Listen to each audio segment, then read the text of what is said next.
সবচেয়ে আনন্দের বিষয় হচ্ছে আমিরে জামাতের কোনো ডায়াবেটিস নাই, ওনার শারীরিক অবস্থা ভালো আলহামদুলিল্লাহ। সম্মেলনে আমিরে জামাত বক্তব্য রাখছিলেন, ওনার প্রায় 40 মিনিট বক্তব্য রাখার কথা ছিল এবং সেই হিসাবে উনি কন্টেন্টসও ঠিক করেছিলেন, কিন্তু আনফর্চুনেটলি বক্তৃতার এক পর্যায়ে উনি হঠাৎ পড়ে যান।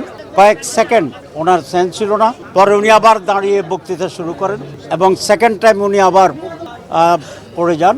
আমরা একটু ওরিড ছিলাম এরপরে বক্তৃতা কন্টিনিউ করতে পারবে কিনা। আমরা সকলে রিকোয়েস্ট করেছিলাম মিটিং আমরা শেষ করে দেই, কিন্তু উনি যেটা বলেছেন যে এতগুলো মানুষ কষ্ট করে আসছে, এখানে আমার কিছু জাতির কাছেও কিছু বক্তব্য যাওয়া দরকার। সেই পরিপ্রেক্ষিতে উনি বসেই বক্তৃতা দেওয়া শুরু করেছেন। ডাক্তারদের খুবই কড়া সিদ্ধান্ত ছিল উনি যেন কোনোভাবেই বক্তৃতা না দেন। এক পর্যায়ে আমরা বক্তৃতা প্রোগ্রাম স্থগিত করার উদ্যোগ নিয়েছিলাম, কিন্তু ওনার দৃঢ়তা এবং যে কোনো মূল্যে উনি কিছু কথা বলবেন আল্লাহর উপর ভরসা করে তখন উনি বসেই বক্তৃতা দেওয়া শুরু করেছেন এবং কিছু প্রয়োজনীয় বিষয় উনি আলহামদুলিল্লাহ খাবার করতে পেরেছেন।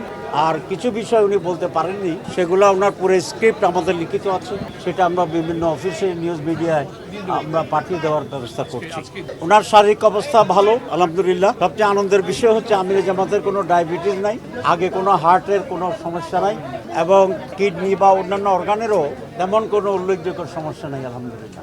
উনি আসার পরে ডাক্তাররা এসেছেন, এখানে অনেক ডাক্তার আসছে, এটা তো হসপিটাল, এবং বিভিন্ন ডিপার্টমেন্টের লোকেরা চেক করেছে। ওনার হার্টের ডাক্তার আসছেন, স্পেশালিস্ট আসছেন, নিউরোলজির স্পেশালিস্ট আসছেন, অর্থোপেডিক্সের স্পেশালিস্ট আসছে, মেডিসিনের স্পেশালিস্ট আসছে। এই মুহূর্তেই আমাদের বিএনপির মাননীয় সেক্রেটারি জেনারেল আসছেন দেখার জন্য, আর ওনার অবস্থা এখন ভালো, উনি রেস্ট নিচ্ছেন, কথাবার্তা বলতেছেন, তেমন কোনো অসুবিধা চিহ্নিত হয়নি।